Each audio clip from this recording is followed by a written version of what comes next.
Retour au débat de France 24 consacré à la victoire du non au référendum organisé hier en Colombie sur l'accord de paix entre les autorités et les FARC. Et ce sont eux justement les principaux visés par le non colombien. Les FARC pensaient sortir de la clandestinité et s'intégrer à visage découvert dans la société colombienne. Poste de parlementaire à la clé. Une courte majorité de Colombiens n'en a pas voulu. Coup d'arrêt au processus de normalisation, ça reste à voir. Voyez un extrait du reportage qu'a réalisé Pascal Mariani pour France 24 intitulé « Colombie, les derniers jours des FARC ». On y voit notamment une Française, ancienne assistante sociale à Montpellier, Nathalie Mistral. Elle a rejoint les rangs de la guérilla il y a une quinzaine d'années. Comme tous les guérilleros, Nathalie Mistral a une arme, mais elle ne s'en est jamais servie. C'est mon arme de notation.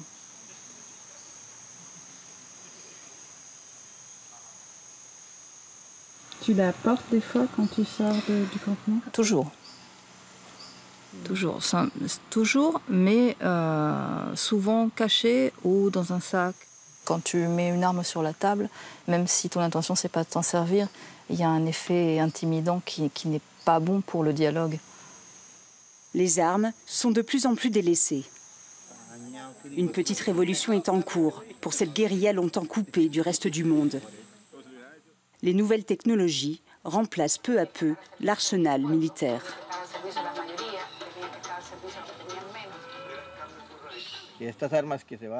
Ces armes vont être fondues et on va en faire un monument. Qu'elles reposent en paix et qu'on n'ait plus jamais à les utiliser. Jamais. Le Front 57 a même accès à Internet, grâce à une antenne satellite. Ça nous permet d'avoir beaucoup plus d'interactions.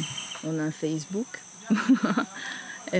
donc il faut l'alimenter, il faut être au courant de ce qui se passe. La guérilla se soucie maintenant de son image, sérieusement écornée par des années de violence. La guerre en Colombie, c'est une guerre pour de vrai. Et les guerres sont jamais très propres. La guerre, c'est pas humain. Donc, il y a eu des erreurs, il y a eu des mauvais choix. Les enlèvements, par exemple. Les FARC y ont renoncé il y a quelques années, après avoir libéré leurs derniers otages politiques.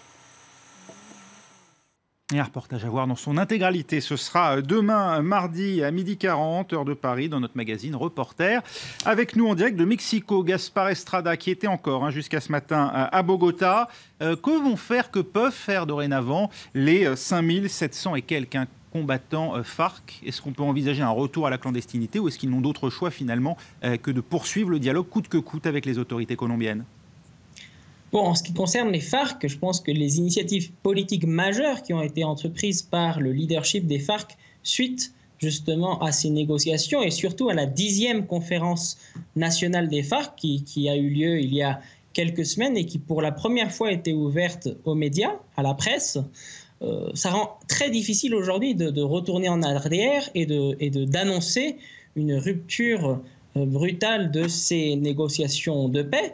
Cela étant dit, toute la question est de savoir quels seront les termes de la négociation qui sera donc envisagée par le gouvernement.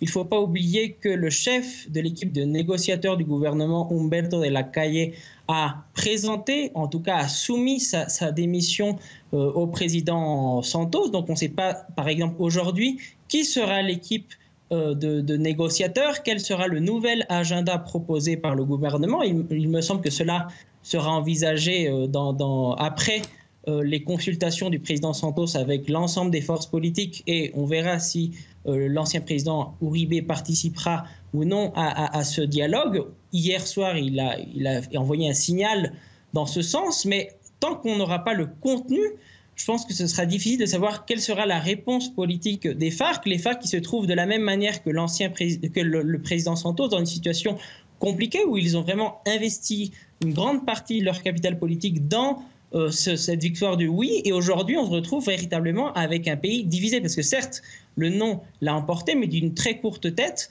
Et c'est pour cela que, in fine, tous les acteurs politiques sont un peu dans l'embarras. Jean-Christophe Rampal, vous êtes spécialiste de l'Amérique latine. On a beaucoup vu ces derniers temps Timoshenko qui pendant très longtemps se cachait. Est-ce qu'il est trop apparu peut-être aux yeux des Colombiens? Est-ce qu'il a joué le rôle de repoussoir dans ce vote? Non, pas du tout. De toute façon, c'est le leader effectivement des FARC, donc il a assumé son poids. C'était lui qui devait entraîner l'ensemble de l'appareil. En plus, les FARC, il y a toujours eu des leaders assez charismatiques. Il y avait Tirofiro Marulanda qui pendant des années a incarné la direction des FARC. Et puis il y a un certain nombre de leaders des FARC qui ont été tués quand il y a eu notamment des bombardements. Donc il fallait effectivement un leader pour les FARC. On l'imagine reprendre la lutte armée après ces gestes et ces paroles de bonne volonté qu'on a observées ces derniers mois? Ça me paraît difficile, compte tenu de tout ce qui a été fait jusqu'à présent, de repartir dans la lutte armée. Il y a déjà eu des exemples par le passé de processus de paix qui avaient été commencés et qui ont malheureusement échoué. Mais là, un retour en arrière me paraît extrêmement difficile. Quand Álvaro Uribe, l'ancien président, propose son propre accord, d'une certaine manière, il veut participer à un pacte, il demande une assemblée constituante, ce qui permettrait notamment aux FARC d'inscrire dans la Constitution certaines de leurs revendications. C'est une possibilité, ça? Alors, très honnêtement, il faut faire aussi la part peut-être du jeu politique, parce qu'effectivement, on parlait de ces élections en 2018 qui arrivent. Le président Uribe a aussi des cartes sur le jeu politique intérieur à jouer.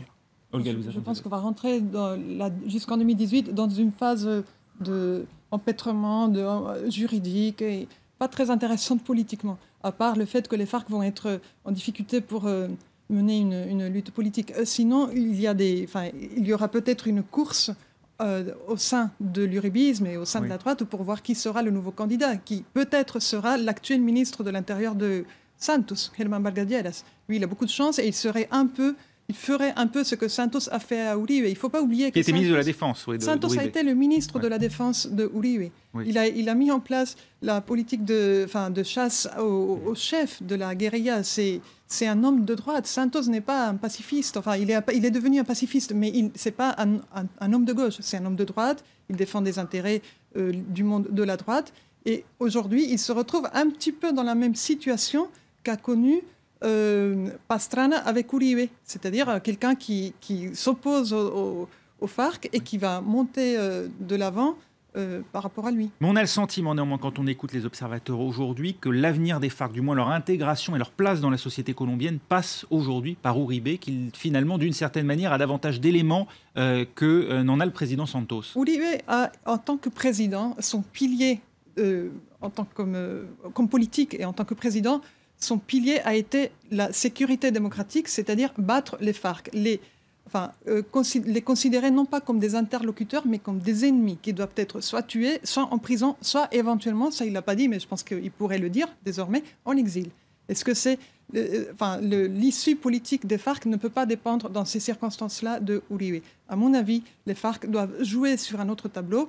La Colombie est un pays, ce n'est pas la France, c'est un pays qui a aussi beaucoup d'imagination. À mon avis, il faut se référer à ce qui a été fait dans le passé, par exemple, par Moocus, qui, lui, il a été sanctionné à un moment donné, un ancien maire qui a démissionné quand il était maire, il était très populaire, il a démissionné et il a été sanctionné ultérieurement. Et pour se racheter, il a fait des actes symboliques. Et je pense que les FARC devront passer par la case excuses publiques, vraiment, actes symboliques, châtiment, peut-être prison, pour pouvoir ensuite avoir l'occasion d'intervenir dans la vie politique colombienne. Ils y sont prêts, d'après vous, Romain Langlois, ou ils y seront prêts quand on voit ce qu'on a vu dans ce reportage? C'est-à-dire finalement une ouverture quand même aujourd'hui à la vie civile, en tout cas via Internet et ces connexions qu'elles permettent avec le reste de la société. Est-ce que les FARC aujourd'hui, pour d'une certaine manière préserver ces nouvelles libertés acquises, seraient prêts, d'après vous, à des excuses publiques, voire plus? Ils ont déjà commencé, certes tardivement, certes après s'être fait longuement prier,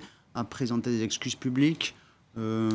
Après, moi, je crois que ce que disait Madame est très vrai, c'est-à-dire que Uribe va durcir les conditions, les FARC vont essayer de négocier, vont essayer de garder un minimum de garanties, mais essayer de négocier, mais la paix ne se fera pas entre Uribe et les FARC, c'est très difficile. Il faut vraiment revenir en arrière, revoir l'histoire, le climat de méfiance. Ce que représente Álvaro Uribe. Álvaro Uribe ne représente pas du tout un secteur qui veut inclure les FARC dans une société démocratique, dans une société colombienne, où de nombreux secteurs syndicaux, paysans, indigènes, qui ont été exclus pendant très longtemps, n'ont jamais été inclus. Au contraire, vraiment, on a affaire, avec Uribe, aux représentants d'une classe qu'on appelle souvent une forme d'élite qui vient de la province, souvent liée au milieu du narcotrafic, à la mafia, aux groupes paramilitaires, aux industriels, à certaines personnes qui ont blanchi pendant très longtemps l'argent du narcotrafic, une élite qui est très liée aux grands propriétaires terriens. Et ce qui se joue justement, ce sont les réformes sociales, les réformes structurelles, les réformes du système agraire notamment, puisque c'est un conflit agraire qui se joue donc dans cette négociation. Donc les FARC leur jeu est devenu très difficile. Elles vont continuer à devoir exiger un certain nombre de réformes tout en mettant un petit peu d'eau dans leur vin. Et donc c'est dans ce jeu-là, et la capacité des FARC à arriver à faire accepter par la grande masse de la société colombienne, la masse atomisée qui n'est pas représentée dans des syndicats, dans des organisations de la société civile. Donc ça va être aux FARC d'arriver à faire accepter à cette partie de la société ces réformes. Et les paramilitaires poussent à la radicalisation des positions ? Oui, la menace des paramilitaires continue à peser, notamment sur les secteurs sociaux, puisque malgré... En fait, il faut savoir que, par exemple, il y a, dans le cadre de ces négociations, il y a un grand travail de restitution des terres. Une grande partie des terres ont été volées par la mafia sous prétexte de lutte anti-guérilla et sont venus se concentrer dans les mains d'un certain nombre de personnages, très souvent liés à certains secteurs de l'État. Il faut savoir qu'il y a en ce moment en Colombie une armée anti-restitution, une armée d'escadrons de la mort qui assassine de manière sélective les paysans et les leaders qui essaient de récupérer ces terres, de récupérer la propriété de ces terres au nom des communautés qui ont été déplacées. Tant que ces groupes continueront à être actifs, et ces groupes font ouvertement campagne contre les accords de paix. Donc tant que ces groupes continueront à être actifs et que les FARC et les secteurs qui représentent, même s'ils ne représentent pas vraiment, hein, vous en avez parlé tout à l'heure, n'auront pas des garanties, eh bien la paix continuera à être difficile, je pense, en Colombie. Si vous permettez, je pense qu'il y a aussi une condition pour permettre une évolution de la Colombie, c'est le rôle des médias. On ne l'a peut-être pas assez dit. Les médias en Colombie répandent une vision de culpabilité des FARC, comme si c'était pratiquement les seuls responsables dans cette guerre qui est très longue, qui est ancienne, mais où les responsabilités, il faudrait les établir à leur juste niveau. Les médias, il y a des chaînes qui sont connu vraiment pour... c'est vraiment les caisses de résonance. Oui, mais alimenté aussi, on l'imagine, par des témoignages de victimes. 260 000 morts, près de 6 millions de personnes enlevées. Il y a les victimes, oui, mais justement, où sont les responsabilités? Les paramilitaires sont beaucoup plus responsables, par exemple, des violations des droits humains en Colombie que les FARC. Or, il y a eu aussi des montages médiatiques, des grossiers, immondes, pour culpabiliser les FARC. Alors, bon, je ne dis pas que les FARC sont innocentes, pas du tout. Elles ont kidnappé aussi les députés. Ils ont aussi beaucoup attaqué les populations indiennes, par exemple. Mais revenons, par exemple, sur les populations indiennes, qui sont une des premières victimes des FARC. Aujourd'hui, si vous regardez le résultat du référendum, dans les villages indiens, Torihui, dans le Cauca, ils ont voté très massivement pour le oui. Pour le oui. Oui. Ce qu'elle dit est très juste. D'ailleurs, vraiment, les zones, ce sont les personnes qui connaissent le moins la guerre qui ont voté pour continuer la guerre. Donc, si on regarde bien le vote non, c'est un vote urbain, c'est un vote de classe moyenne, essentiellement, qui ne connaît pas les FARC. Vous voulez dire que ceux qui ont subi la guerre étaient ceux qui avaient le plus intérêt à la paix? Quelques rares exceptions près, dans toutes les zones où vraiment il y avait des confrontations permanentes entre l'armée, les FARC, les milices paramilitaires, les groupes de narcotrafiquants, dans ces zones-là, les gens ont voté massivement pour la paix. Alors que les personnes qui connaissent le moins les FARC et le moins, en fin de compte, la complexité du conflit sont celles qui se sont opposées à ces accords de paix, en grande partie grâce à la propagande faite dans les médias par Alvaro Uribe et d'autres, et ses lieutenants. Et Timochenko l'annonce à l'instant, hein, les FARC maintiennent le cessez-le-feu malgré l'échec du référendum. Donc même décision que celle annoncée du côté du pouvoir par le président Santos. Lui, il manquait de moyens pour se faire entendre, Jean-Christophe Rampal. Parce qu'on parle de propagande, mais on a l'impression que la propagande elle est uniquement dans un sens contre l'accord. C'est quand même Santos qui tient le pays. Oui, il tient le pays, mais pour autant, il ne tient pas forcément les médias. Il ne tient pas les pouvoirs économiques. Même si sa famille... Il n'a pas tous les leviers. Non, il n'a pas forcément tous les leviers, même si sa famille était propriétaire pendant très longtemps d'un grand quotidien local et d'un groupe de médias. Mais je pense qu'il y a eu aussi Peut-être que c'est arrivé aussi en France, que les gens se sont laissés, entre guillemets, bercer par les résultats des sondages, en se disant l'affaire n'est pas totalement pliée et que l'investissement des partisans du du oui, n'a pas été suffisant pour justement aller dans les zones où les gens étaient le plus à convaincre. C'est-à-dire, vous avez parlé des populations qui n'ont pas l'habitude de voter. Et je crois que c'est un élément fort aussi pour l'avenir, c'est la culture démocratique qu'il faut développer en Colombie, la culture de la participation. Il y a eu des tas d'initiatives pour essayer de caravanes, de ce genre de choses, pour entraîner les gens à la participation. Mais une des piliers de l'accord de paix, ça va être aussi la création d'une culture démocratique, y compris pour les anciens membres des FARC. Gaspard Estrada, on parle aujourd'hui dans les médias, on voit un hashtag fleurir sur Twitter, Farxit, par analogie avec le Brexit au Royaume-Uni. Est-ce qu'on peut comparer les deux phénomènes, c'est-à-dire en fait une forme de rébellion d'une partie de la population face à un scénario écrit d'avance ? Oui, je le pense, d'autant plus que vraiment, comme je vous le disais en début d'émission, les élites politiques en Colombie ne s'attendaient pas du tout à ce résultat, y compris les lieutenants de l'ancien président Uribe. Et c'est pour cela qu'il me semble que les forces politiques ont tardé justement à émettre leur message suite à l'annonce du résultat, parce que ce résultat était vraiment totalement inattendu. Aujourd'hui, c'est pour cela que j'insiste sur ce point. Je pense que les heures qui vont suivre seront décisives justement pour savoir quel sera l'agenda, qui vont être les négociateurs, parce qu'on sait bien que cette question est ouverte, qui vont en tout cas entamer ce dialogue à nouveau avec les FARC à La Havane. Hier soir, il y avait certains militants du non qui demandaient la tenue de ce dialogue, non pas à Cuba, mais en Colombie. Et il y a parmi certains partisans du non des militants d'une ligne assez dure, justement pour demander aux FARC d'abdiquer, en tout cas de certains des engagements qui avaient été pris donc au cours de ces négociations à La Havane. Et c'est pour cela que la construction de ce consensus autour tant du gouvernement du président Santos que de l'opposition d'Álvaro Uribe sera réellement très, très, très importante pour évaluer, in fine, s'il y aura une chance de pouvoir aboutir à cet accord. Et c'est pour cela que les heures qui suivront seront cruciales. Il y a aussi la question des armes, Gaspard Estrada. 620 kilos d'explosifs ont été détruits samedi sous la surveillance de l'ONU. Ça va se poursuivre, ça, malgré la victoire du non au référendum ? Alors, l'ONU a annoncé, en tout cas son représentant, son porte-parole en Colombie, a annoncé son maintien sur place.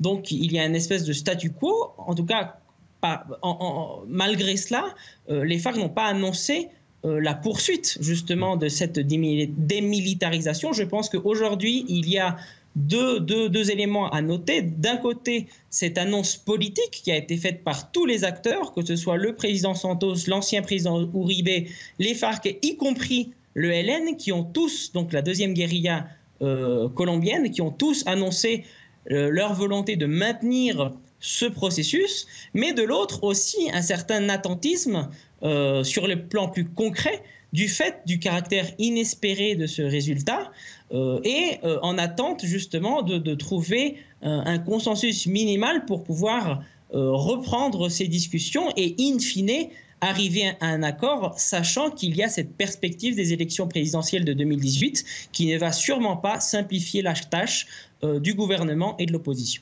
Si on essaie de prendre un peu de recul, est-ce qu'on peut parler d'un affaiblissement des FARC sur fond d'affaiblissement général quand même dans la région des grands mouvements de gauche? On a vu Cuba qui s'ouvrait aux États-Unis, on a vu le parti chaviste au Venezuela qui est avec Nicolas Maduro en difficulté face à son opposition. On a même vu le parti, le PT, enfin le Parti des travailleurs au Brésil, lui-même affaibli. Alors évidemment, il s'agit de partis totalement différents les uns des autres, mais on parle à un moment d'un grand axe de gauche et de certains, notamment partis alliés ou proches des FARC. Est-ce que ça a contribué à affaiblir justement les FARC? La guérilla, enfin la plus ancienne de l'Amérique latine, est en situation de faiblesse, ça c'est certain. Est-ce qu'ils sont un mouvement social? Est-ce qu'ils sont représentatifs des mouvements sociaux en Colombie? Ça, par contre, c'est moins certain. Je pense qu'il faut vraiment faire une différence. Les FARC c'est ça qu'il faut comprendre, extrêmement impopulaires en Colombie. Et c'est cette impopularité que peut-être Santos n'a pas compris. Il a fait des négociations plutôt pour l'international. Les États-Unis étaient très présents d'ailleurs, la Norvège, Cuba, le Venezuela dans une première étape.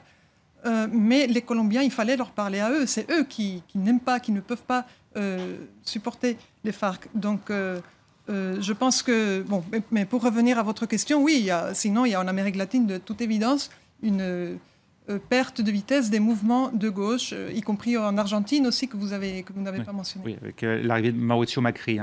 Très rapidement, vous y voyez un lien aussi, ou est-ce qu'il faut totalement dissocier les deux phénomènes, l'affaiblissement des FARC spécifiquement? Moi, je pense qu'il faut dissocier. Je pense que les FARC sont vraiment une guérilla nationaliste, enferrée dans la réalité colombienne. La Colombie elle-même est un pays qui, en raison notamment de son conflit civil, de sa guerre civile depuis si longtemps, n'est pas vraiment connecté avec le reste. Alors c'est vrai qu'il y a des changements, c'est vrai que Manuel Santos a repris l'initiative à une activité diplomatique très importante. Mais voilà, je pense qu'il faut vraiment déconnecter la situation colombienne du reste, même si effectivement il y a une tendance à l'affaiblissement des mouvements de gauche. Et un mot très rapidement de Jean-Christophe Rampal. Je pense qu'il faut plutôt regarder du côté de la société civile ce qui se passe et comment les gens s'organisent aussi. C'est vrai qu'il y a une déconnexion entre l'action armée et l'action sur le terrain. Et très souvent, ce sont les gens qui sont sur le terrain, les syndicalistes, les gens qui font le travail sur le terrain, qui sont, eux, les premières victimes des conflits. Merci à tous d'avoir participé à ce débat. On se retrouve dans un instant. Tout de suite, c'est l'actualité vue du net. Un œil sur les médias avec Myriam Amlal.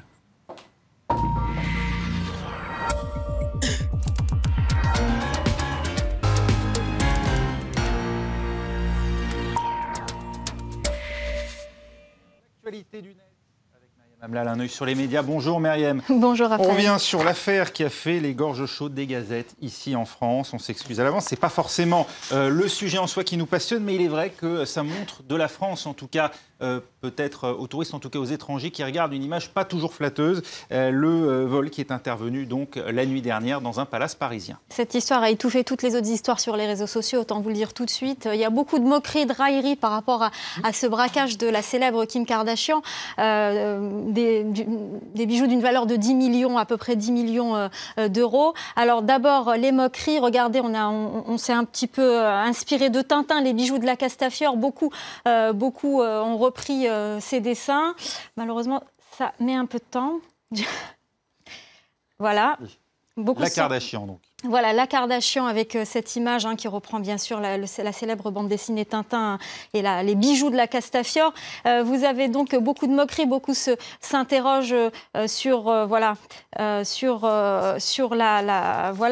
cette histoire, sa valeur sur les réseaux sociaux. Mais il y a aussi des sujets très sérieux qui sont abordés, Raphaël. Par exemple, sur, vous le disiez, les conséquences de ce braquage sur la ville de Paris et sur le tourisme en France. Alors, par exemple, vous avez ce tweet. Alors, c'est un petit peu, oui, ça rame un petit peu. En tout cas, Slate qui s'interroge sur ce que ça représente. Kim Kardashian était la meilleure campagne de pub pour Paris. Eh bien, tout simplement parce que Kim Kardashian, son boulot, c'est de raconter sa vie sur les réseaux sociaux. Et contrairement à la Castafiore, qui elle au moins chantait. Voilà, qui elle au moins chantait. Pas forcément bien. Exactement. Elle a 48 millions d'abonnés sur Twitter, 29 millions sur Facebook. Donc, si elle fait un mauvais tweet, elle peut ruiner en quelques secondes la réputation de Paris qui peine à retrouver un petit peu, qui peine à ressortir la tête de l'eau après les attentats, après les manifestations anti-loi du travail. Et c'est vraiment une mauvaise pub pour la capitale française. On en reparlera plus largement tout à l'heure. Merci beaucoup Myriam. Voilà, c'était un œil sur les médias. Un grand merci à nos invités qui ont animé ce débat à mes côtés. Olga Luisa González, merci beaucoup à Jean-Christophe Rampal, à Roméo Langlois et à Gaspard Estrada avec nous en direct de Mexico. Restez avec nous dans un instant, un nouveau journal sur France 24.